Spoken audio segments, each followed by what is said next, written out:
এক যুবক চোখের ইশারায় তার মাসিকে ডাকল। মাসি তার ইশারা দেখে চোখের ইশারায় জানাল, আমি এখনই আসছি গো। বাড়িতে বিয়ের আমেজ ছিল এবং প্রচুর ভিড় ছিল। কিন্তু বাড়িতে একটি ঘর ছিল যেখানে গমের বস্তা রাখা ছিল এবং সেই ঘরটি অন্ধকার ছিল। সেই ঘরে সে তার মাসিকে ডাকতে লাগল। কিছুক্ষণ পরে মাসিও সুযোগ পেয়ে সেই ঘরে পৌঁছে গেল। তারপর সেই যুবক গমের বস্তার পিছনে তার মাসির সাথে সম্পর্ক শুরু করল। যুবক তার পুরো শক্তি দিয়ে মাসির সাথে সম্পর্ক করছিল এবং মাসিও তার পূর্ণ সহযোগিতা করছিল। সেই ঘরে কেউ ছিল না, তাই তাদের দুজনের আওয়াজ ঘরে গুঞ্জরিত হতে লাগল। এই আওয়াজ তার ফুফাতো ভাই শুনে ফেল। সে তৎক্ষণাৎ ঘরে চলে এল। যখন সে ঘরে এল, অন্ধকারের কারণে কিছু দেখতে পেল না। কিন্তু যখন সে গমের বস্তার পিছনে তাকাল, তখন দেখল সেই যুবক এবং তার মাসি নগ্ন অবস্থায় সম্পর্ক করছেন। তাদের এই অবস্থা দেখে তার ফুফাতো ভাইয়েরও ভারসাম্য নষ্ট হয়ে গেল। কিন্তু সে কিছু বলার আগেই তারা দুজনেই শেষ করে ফেল এবং বের হওয়ার জন্য প্রস্তুত হতে লাগল। যুবক বাইরে তাকাতেই দেখল তার ফুফাতো ভাই দাঁড়িয়ে আছে। তাকে দেখে যুবকের অবস্থা খারাপ হয়ে গেল।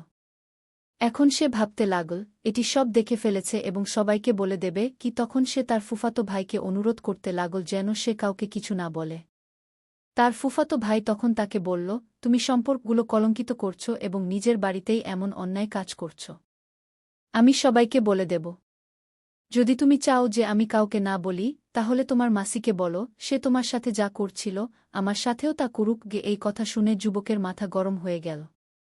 সে তৎক্ষণাৎ বলে উঠল, এটা আমার এবং তার মধ্যে ব্যক্তিগত বিষয়। তুমি এতে হস্তক্ষেপ করলে ভালো হবে না গিয়ে। এই নিয়ে তাদের মধ্যে বিতর্ক শুরু হয়ে গেল এবং পরের গল্পটি আরও আকর্ষণীয় হয়ে উঠল। সেই পুরো গল্পটি আমি আপনাদের শোনাব। বন্ধুরা, আপনারা আমার আপনজন, আমার দেশের মানুষ। আমার শুধু এই অনুরোধ, যদি আপনি ভারত থেকে এই ভিডিওটি দেখছেন, তাহলে কমেন্টে এখনই হ্যাঁ লিখুন এবং ভিডিওটি লাইক করে চ্যানেলটি সাবস্ক্রাইব করুন। যারা আমাকে তাদের মনে করেন তারা দয়া করে এইটুকু করে দিন। তখনই তাদের বিতর্কের মধ্যে বাইরে থেকে জোরে জোরে দরজা পেটানোর শব্দ এল। ভিতরে কে আছে? দরজা খোলো। তখন রমেশ এবং মাসির হুঁশ উড়ে গেল এবং তার ফুফাতো ভাই সঞ্জু হতবাক হয়ে বলল, যদি কেউ ধরে ফেলে তাহলে পুরো বাড়িতে হইচই পড়ে যাবে কি। মাসি তাড়াতাড়ি দোপাট্টা ঠিক করে ভয়ে ভয়ে বলল, এখন কি করব? রমেশ ইশারায় সবাইকে চুপ থাকতে বলল। কিন্তু বাইরে থেকে আওয়াজ আরও জোরালো হতে লাগল। বাইরে থেকে কেউ বলল, আমরা খাবার নিতে এসেছি, তাড়াতাড়ি খোলো। এই আওয়াজ রমেশের ছোট চাচাতো ভাইদের ছিল। সম্ভবত তাদের এই ঘর থেকে খাবার নিয়ে যেতে হবে। রমেশ ভয়ে ভয়ে ইশারা করল সবাই শান্ত থাকতে। তখন তার ফুফাতো ভাই সঞ্জু বুদ্ধিমত্তা দেখিয়ে বলল, চুপচাপ জানালা দিয়ে বের হয়ে যাই। সঞ্জু ধীরে ধীরে জানালা খুলল এবং প্রথমে বাইরে লাফ দিল। তারপর রমেশও লাফ দিল। কিন্তু মাসি একটু ভয় পেয়ে গিয়েছিল। তবে রমেশ হাত ধরে তাকেও বাইরে নিয়ে এল। তিনজন তাড়াতাড়ি অন্ধকারে লুকিয়ে বাইরে বেরিয়ে গেল এবং আলাদা আলাদা দিকে চলে গেল যাতে কেউ সন্দেহ না করে। রাতে যখন সবাই বিয়ের আনন্দে মগ্ন ছিল, তখন রমেশ এবং সঞ্জু একা দেখা করল। রমেশ রেগে গিয়েছিল।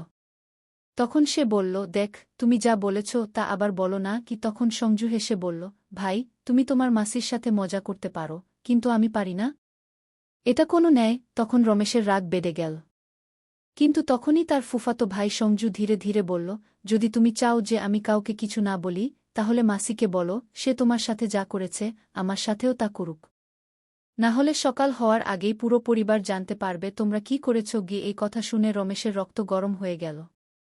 এখন সে ভাবতে লাগল, যদি কথা বেরিয়ে যায় তাহলে সম্মান মাটিতে মিশে যাবে কি। এখন তার কাছে শুধু দুটি পথ ছিল, হয় সঞ্জুকে কোনোভাবে চুপ করাতে হবে, নতুবা সঞ্জুর কথা মেনে নিতে হবে।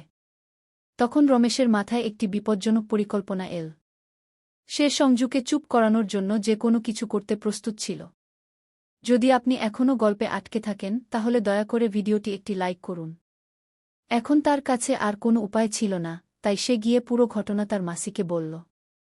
যখন মাসি সব শুনল, তখন সে হতবাক হয়ে গেল এবং বলতে লাগল, যদি তোমার ফুফাতো ভাই সবাইকে আমাদের সম্পর্কে বলে দিলে কি হবে? এই কথা শুনে রমেশ তাকে বলতে লাগল, তুমিও কি সঞ্জুর সাথে কিছু করতে চাও? এ কথা শুনে তার মাসি রেগে গেলেন এবং বলতে লাগলেন, আমি পরিস্থিতি বিবেচনা করে কথা বলছি না যে তুমি নোংরা চিন্তা করছ সে বিষয়ে। আমি তোমাকে শুধু এতটুকু বলতে চাই যে, যদি সে আমাদের সম্পর্কে কাউকে বলে দেয় তাহলে কি হবে? তখনই রমেশ বলল, যেভাবেই হোক এখনই তুমি তাকে তোমার কথায় জড়িয়ে ফেলো এবং বিয়ে শেষ হওয়ার পর আমরা তার সাথে ভালোভাবে কথা বলব। তারপর মাসি সেখান থেকে চলে গেলেন। কিছুক্ষণ পরে রমেশের মাসি সঞ্জুর কাছে এলেন এবং তার সাথে মিশে গল্প করতে লাগলেন। কিন্তু সঞ্জু আগে থেকেই বেশ চালাক ছেলে ছিল এবং সে কথায় কথায় মাসিকে এখানে সেখানে টাচ করে দিচ্ছিল। কিন্তু মাসির মজবুরি ছিল, তাই তিনি কিছু বলছিলেন না। আর সঞ্জু বারবার তাকে একান্তে দেখা করার জন্য বলছিল, কিন্তু মাসি ক্রমাগত না করে যাচ্ছিলেন এবং বলছিলেন, এখন তো বিয়ে, অনেক লোকজন আছে, আমি চাই না যে আবার সেই সব হোক। তাই 2-3 দিন অপেক্ষা করো, তারপর তুমি তোমার মনের ইচ্ছা পূরণ করে নিও। কিন্তু সঞ্জুও পুরানো খেলোয়াড় ছিল।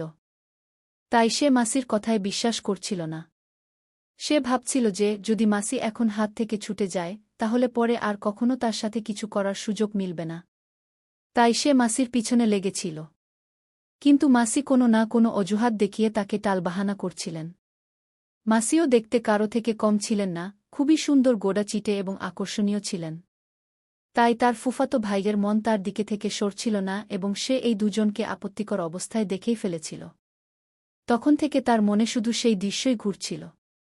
ধীরে ধীরে মাসি 3-4 দিন তাকে টালবাহানা করার কাজ করলেন এবং তখন পর্যন্ত বিয়ের কাজ শেষ হয়ে গিয়েছিল এবং বাড়ির সব মেহমান চলে গিয়েছিল। তখন মাসিও নিজের বাড়ি যাওয়ার প্রস্তুতি নিচ্ছিলেন। এমন সময় রমেশের ফুফাতো ভাই তার কাছে চলে এল এবং বলল, যদি আমার কাজ না হয়, তাহলে এটা বুঝে নিও যে আমি তোমাদের দুজনের কেলেঙ্কারি সবার সামনে ফাঁস করে দেব। এখন এ কথা শুনে মাসি ভয় পেতে লাগলেন এবং তিনি তৎক্ষণাৎ রমেশের কাছে পৌঁছে তাকে বললেন, আমি এই ছেলেকে কয়েকদিন ধরে বোঝাচ্ছি এবং তোমার কথা মতো 4-5 দিন ধরে টালবাহানা করছি। কিন্তু সে নিজের জিদ ধরে বসে আছে এবং মানছেই না। তখন রমেশ তাকে বলল, আপনি চিন্তা করবেন না, আমি এখন আমার মতো করে এই বিষয়টি হ্যান্ডেল করব। তারপর রমেশ তার ফুফাতো ভাইয়ের কাছে পৌঁছে তাকে বলল, ভাই, তুই তো আমার নিজের, তাহলে তুই আমার সাথে এ ধরনের কথা কেন বলছিস? তখন তার ফুফাতো ভাই বলল, আরে সে তো তোমার মাসি ইয়ার। তুই তার সাথে এত বড় অন্যায় কাজ করেছিস, আর যখন আমি বলছি তখন তুই না করছিস? যা তুই করতে পারিস তা আমি কেন পারব না? তখন সে বলল, ভাই, যদি তুই চাস, তাহলে আমি এই বিষয়ে তোকে এক এক করে সব কথা বলতে পারি যে এই পুরো মামলার শুরু কোথা থেকে হয়েছিল। তার ফুফাতো ভাইও কিছুটা মাতাল ছিল। তখন সে বলল, চল বল, শেষ পর্যন্ত শুরু কোথা থেকে হয়েছিল। তখন রমেশ তার গল্প বলা শুরু করল এবং বলল, আমি 2 বছর আগে আমার মাসির বাড়িতে গিয়েছিলাম এবং রাতে দারু পান করেছিলাম। আমার মাসাজি যে বিছানায় ঘুমাতেন, আমি সেখানে ঘুমিয়ে পড়েছিলাম। আর আমি জানতাম না যে কখনো কখনো আমার মাসিও শরাব পান করেন। আর সেদিন মাসিও শরাব পান করেছিলেন। সেদিন শরার নেশায় তিনি আমাকে মাসাজি ভেবে আমার কাছে এসে শুয়ে পড়েছিলেন। আমরা দুজনই নেশায় ছিলাম এবং ভুলবশত মাসি আমাকে মাসাজি ভেবে নিয়ে আমার সাথে ছেলেখেলা শুরু করলেন। আমি নেশায় থাকার কারণে নিজেকে নিয়ন্ত্রণ করতে পারিনি এবং মাসির সাথে সহযোগিতা করতে লাগলাম। কিছুক্ষণ পরে আমরা দুজন নগ্ন হয়ে গেলাম এবং আমি মাসির সাথে সম্পর্ক স্থাপন করতে শুরু করলাম। সম্পর্ক স্থাপনের সময় যখন আমি কিছু বললাম, তখন মাসি একদম চমকে গেলেন এবং তার ফোন তুলে ফ্ল্যাশলাইট জ্বালিয়ে দেখলেন যে মাসাজির জায়গায় আমি আছি। তখন তিনি বললেন, এটা তুই আমার সাথে কি করলি? আমি নেশায় ছিলাম এবং মাসিও নেশা ছিলেন। আমি বললাম, এখন মাসি, যা হয়ে গেছে তা হয়ে যাক। দুজন লোকই ঈশ্বরার নেশা ছিল, এই কারণে মাসিও আমার কথা মেনে নিলেন এবং তারপর আমাদের দুজনের মধ্যে সম্পর্ক হয়ে গেল। আর যখন একবার এমন হল, তখন আমাদের দুজনের সংকোচ কেটে গেল এবং যখনই সুযোগ পেতাম, আমরা দুজন সম্পর্ক স্থাপন করতাম। এ কথা শুনে তার ফুফাতো ভাই জোরে জোরে হাসতে লাগল এবং বলল, এখন তো এই কথা এক এক করে সবাইকে বলব। তখন রমেশ বলল, ভাই, আমি তোমাকে বিশ্বাস করে এই কথা বলেছি এবং তুই আমার সাথে এমন আচরণ করছিস? তখন সে বলল, তোমার মাসি এত সুন্দর, তাকে দেখলে যে কেউ তার উপর ফিসলে যাবে, তাহলে আমি কিভাবে ছেড়ে দেব? রমেশ অনেকক্ষণ ধরে তার ফুফাতো ভাইকে বোঝানোর চেষ্টা করল, কিন্তু তার বোঝার মধ্যে আসল না। তার আচরণ দেখে রমেশ বুঝে গিয়েছিল যে সে মানবে না, তাই সে তার ফুফাতো ভাইকে বললাম, চল, আমি কাল তোমার ব্যাপারে মাসির সাথে কথা বলবো এবং কাল দুপুরে আমি যেখানে বলব তুমি সেখানে চলে আসবে। আর তুমি যা ইচ্ছা করবে তা মাসির সাথে করে নেবে। এই কথা শুনে রমেশের ফুফাতো ভাই খুব খুশি হল এবং বলতে লাগল, আমি শুধু এটাই চাই। আর যদি কাল দুপুরের পর তোমরা কোনো নাটক কর, তবে আমি সন্ধ্যা পর্যন্ত সব কথা সবাইকে বলে দেব। তারপর রমেশ চুপচাপ সেখান থেকে চলে এল এবং বাড়িতে এসে শুয়ে পড়ল। সে সারারাত তার মাথায় এই চিন্তাই করতে লাগল যে এখন শেষ পর্যন্ত কি করা উচিত। পরের দিন সকালে সে সঞ্জুকে বলল, দুপুর 1টায় তুমি আমার বলা জায়গা চলে আসবে। কারণ বাড়িতে তুমি যা চাও তা সম্ভব নয়। তাই আমি মাসিকে 1টায় হাইওয়ের পাশের একটি জঙ্গলে ডেকেছি। সে সেখানে আসছে। আর আজ তুমি যা ইচ্ছা করবে তা আমার মাসির সাথে আমারই সামনে করে নেবে। আমি তোমাকে থামাব না, মাসিও তোমাকে মানা করবে না। এই কথা শুনে তার ফুফাতো ভাই খুশি হয়ে গেল। গল্পটি যদি ভালো লেগে থাকে তবে দয়া করে একটি লাইক দিয়ে দিন। সে তার বলা লোকেশনে পৌঁছে গেল। যখন সে সেখানে পৌঁছাল তখন রমেশ এবং তার মাসি বসেছিলেন। তখনই সঞ্জু দ্রুত মাসির কাছে পৌঁছে বলল, তাড়াতাড়ি করো, আমি নিয়ন্ত্রণ করতে পারছি না। যেই সঞ্জু মাসির কাছে পৌঁছাল অমনি রমেশ তার পকেট থেকে একটি ধারালো অস্ত্র বের করে সঞ্জুকে আঘাত করা শুরু করল। সে তখনই আঘাত করতে থাকল যতক্ষণ না সঞ্জুর প্রাণ বেরিয়ে গেল। তারপর সে সেখানেই জঙ্গলে একটি গাছের নিচে গর্ত খুঁড়ে সঞ্জুর লাশ পুঁতে ফেল। তারপর তার মাসি এবং রমেশ দুজনেই বাড়ি চলে এল। এরপর সন্ধ্যা পর্যন্ত সঞ্জু কোথাও দেখা দিল না, তাই বাড়ির লোকজন একটু চিন্তিত হয়ে পড়ল। যখন তারা সঞ্জুর ফোন করল তখন তার ফোন সুইচ অফ দেখাচ্ছিল। কিন্তু কেউ জানত না যে সে কোথায় গেছে। রাত প্রায় 12টা বাজতে বেশ কিছু সময় হয়ে গিয়েছিল, কিন্তু সঞ্জুর কোনো খোঁজ পাওয়া যাচ্ছিল না। সঞ্জুর মা খুব চিন্তিত হয়ে পড়লেন এবং তিনি পুলিশকে জানালেন।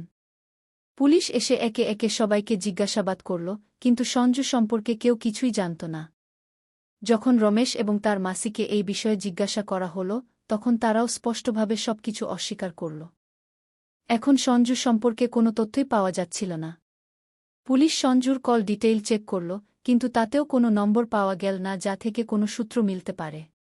কারণ রমেশ এবং তার চাচাতো ভাই সঞ্জুর সাথে যেসব কথা হয়েছিল তা সরাসরি মুখোমুখি হয়েছিল। ফোন বা মেসেজে কোনো ধরনের আলোচনা হয়নি। আর এরা দুজনই আত্মীয় ছিল, তাই পুলিশেরও ধারণা ছিল না যে ছেলেটির সাথে কেউ এমন কিছু করবে। ধীরে ধীরে এই কেসে অনেক সময় চলে গেল এবং সঞ্জুর মা প্রতিদিন থানায় গিয়ে পুলিশকে জিজ্ঞাসা করতেন যে তার ছেলের কোনো খোঁজ পাওয়া গেছে কিনা। কিন্তু কোনো ধরনের প্রমাণই মিলছিল না। এদিকে রমেশ এবং তার মাসি তাদের কাজে ব্যস্ত ছিল। তাদের যেন সম্পূর্ণ স্বাধীনতা মিলে গিয়েছিল। কিন্তু বলা হয় না, খারাপ কাজের খারাপ ফলই হয়। একদিন রমেশ তার মাসির বাড়িতে সম্পূর্ণ নগ্ন অবস্থায় তার সাথে সম্পর্ক স্থাপন করছিল, তখনই হঠাৎ করে তার মামা বাড়িতে চলে আসেন এবং তিনি তাদের দুজনকে হাতে নাতে পাকড়াও করেন। যখন মামা তাদের ধরে ফেলেন তখন তারা খুবই বিব্রত বোধ করে। এবং যখন মামা রমেশকে মারধর করতে শুরু করেন তখন রাগের মাথায় রমেশের মুখ থেকে বেরিয়ে যায়, মামা, বেশি বেয়াদবি করো না, নইলে তোমারও পরিণতি সঞ্জুর মতো হবে কি। এটা শুনে মামা সব বুঝে ফেলেন এবং তৎক্ষণাৎ বাড়ি থেকে বেরিয়ে গিয়ে সরাসরি থানায় পৌঁছে যান। থানায় পৌঁছে তিনি পুলিশকে পুরো ঘটনা জানান। পুলিশ যেই এই কথা শুনল অমনি রমেশ এবং তার মাসিকে বাড়ি থেকে গ্রেফতার করে থানায় নিয়ে যায়। থানায় নিয়ে গিয়ে যখন তাদের কঠোরভাবে জিজ্ঞাসাবাদ করা হয় তখন তারা দুজনেই পুলিশের সামনে সবকিছু খুলে বলে। তাদের দেওয়া তথ্য অনুযায়ী সঞ্জুর মৃতদেহ পাওয়া যায়। যদি মামা সেই দিন তাদের না দেখতেন তাহলে সম্ভবত এই দুজন কখনোই ধরা পড়ত না। এই গল্পে আপনি কার ভুল দেখতে পেলেন আপনার মতামত অবশ্যই জানাবেন।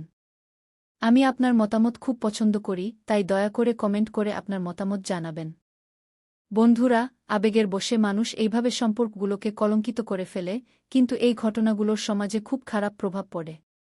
রমেশ এবং তার মাসি যা করছিল তা সত্যিই সমাজে একটি খারাপ উদাহরণ ছিল। বাকি আপনাদের এই বিষয়ে কী মতামত তা অবশ্যই জানাবেন। বন্ধুরা, এই গল্প বলার উদ্দেশ্য কারো মনে আঘাত দেওয়া নয়, কারো অনুভূতিতে আঘাত দেওয়া নয়, কোনো ধরনের অনৈতিকতা বা অশ্লীলতাকে উৎসাহিত করা নয় এবং কোনো ধরনের মাদককে উৎসাহিত করা নয়।